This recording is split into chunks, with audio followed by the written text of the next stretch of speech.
जो कि अपने वक्त का सबसे बड़ा और सबसे आलीशान समुद्री जहाज था। टाइटैनिक को बनाने वालों ने ये दावा किया था कि ये जहाज कभी डूब ही नहीं सकता, लेकिन फिर होता कुछ ऐसा है कि टाइटैनिक अपने पहले सफर में ही डूब जाता है। यानी जिसे बनने में 3 साल लग गए थे, उसे डूबने में 3 घंटे भी ना लगे। और टाइटैनिक आज भी दुनिया के सबसे गहरे समुद्रों में से एक यानी अटलांटिक ओशन की गहराई में मौजूद है। और जहां टाइटैनिक इस वक्त मौजूद है, उस गहराई को कहा जाता है मिडनाइट जोन। और मिडनाइट जोन समंदर की वो जगह है जहां सूरज की रोशनी भी नहीं पहुंच पाती। यानी टाइटैनिक अटलांटिक ओशन के उस हिस्से में है जहां बिल्कुल अंधेरा है। तो जी हाँ दोस्तों, आज की ये वीडियो टाइटैनिक को स्टडी करके बनाई गई है। इस वीडियो में हम टाइटैनिक के बनने से लेकर टाइटैनिक के डूबने तक की मुकम्मल कहानी को डिटेल से डिस्कस करेंगे। तो वीडियो बहुत ज्यादा इंटरेस्टिंग होगा, इसीलिए इसको एंड तक देखते रहना। मैं हूँ अब्दुल हन्नान और आप देख रहे हैं आपका अपना चैनल इन्फो फैमिली। दोस्तों, टाइटैनिक की शुरुआत सन 1909 में हुई थी। 13 मार्च 1909 को टाइटैनिक की कंस्ट्रक्शन शुरू हो गई थी और फिर ठीक 3 साल के बाद यानी 13 मार्च 1912 में टाइटैनिक की कंस्ट्रक्शन कंप्लीट हो गई।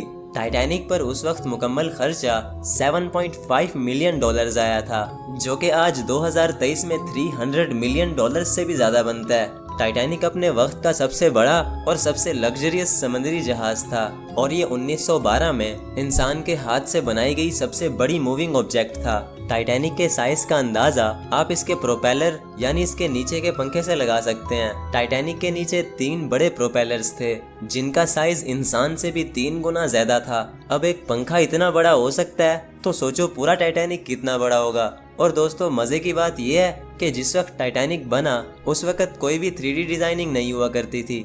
यानी टाइटैनिक को इंसान ने अपने हाथों से बनाकर डिजाइन किया था।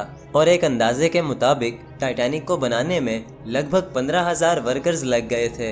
अब ना जाने हजारों वर्कर्स की इतनी बड़ी कम्युनिटी को कंपनीज आखिर कैसे हैंडल कर लेती होंगी। दोस्तों, टाइटैनिक का पूरा नाम RMS टाइटैनिक था, जिसको व्हाइट स्टार लाइन कंपनी ने बनाया था। तो RMS टाइटैनिक उस वक्त का सबसे बड़ा समुद्री जहाज तो जरूर था, लेकिन दोस्तों ये अकेला सबसे बड़ा नहीं था।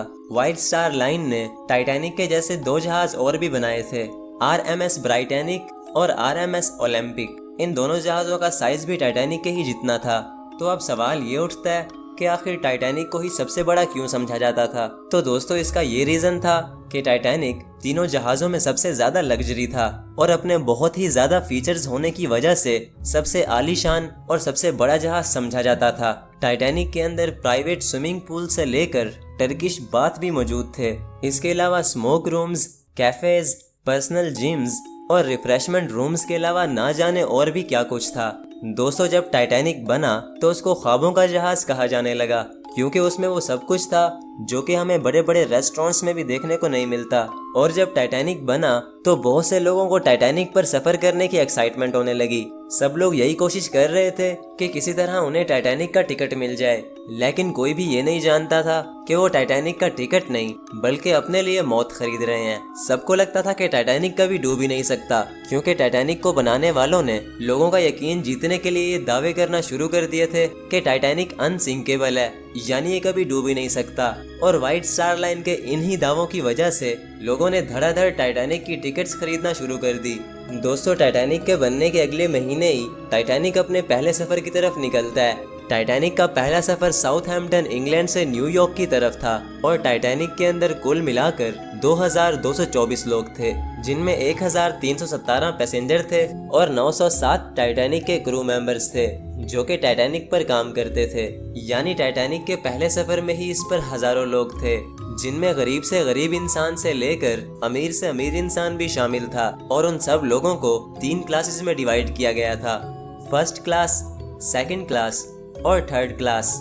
यानी टाइटैनिक पर जो सबसे कम दर्जे के लोग थे या फिर जिन्होंने सबसे सस्ता टिकट खरीदा था, उन्हें थर्ड क्लास पैसेंजर्स कहा जाता था। इसी तरह सेकंड क्लास पैसेंजर्स वो लोग थे जिन्होंने थोड़ा महंगे वाला टिकट लिया था, और जो बहुत ही रईस घरानों से थे यानी जिन्होंने सबसे महंगा वाला टिकट खरीदा था, उन्हें कहा जाता था फर्स्ट क्लास पैसेंजर्स। और जो जितना महंगा टिकट खरीदता था उसे उतना ही ज्यादा प्रोटोकॉल दिया जाता था।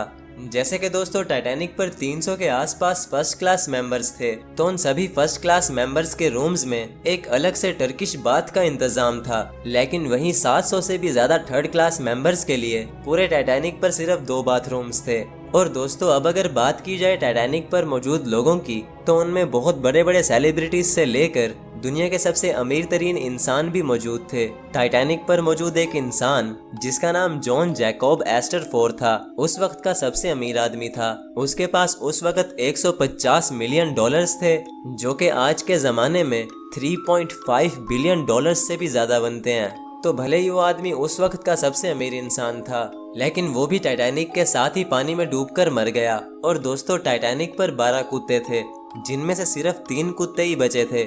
और जब टाइटैनिक का सफर शुरू हुआ तो 4 दिन तक तो सफर बहुत ही अच्छा गुजरा, लेकिन 5वीं रात टाइटैनिक की आखिरी रात थी। रात के ठीक 11:30 बजे का वक्त था कि टाइटैनिक के एक पहरेदार को एक बहुत ही बड़ा आइसबर्ग दिखाई देता है। उस आइसबर्ग को देखते ही वो पहरेदार शोर मचाना शुरू कर देता है, क्योंकि वो आइसबर्ग बहुत ही करीब आ चुका था।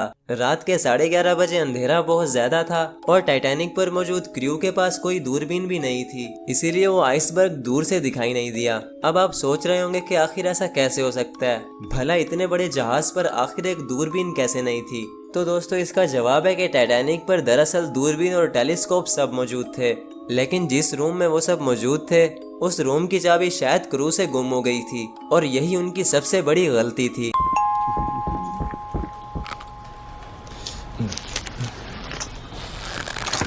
आपके पास गलती थी, उनको शायद बिल्कुल भी अंदाजा नहीं था कि उनकी इस गलती का आखिर क्या अंजाम होने वाला है। जब क्रू ने उस आइसबर्ग को देखा तो सभी क्रू मेंबर्स में भगदड़ मच गई। उन्होंने टाइटैनिक का इंजन फौरन रिवर्स किया और टाइटैनिक को घुमाना शुरू कर दिया, लेकिन बदकिस्मती से टाइटैनिक की स्पीड बहुत ज्यादा थी और वो आइसबर्ग भी बहुत करीब आ चुका था, जिसकी वजह से टाइटैनिक अपनी राइट साइड से उस आइसबर्ग से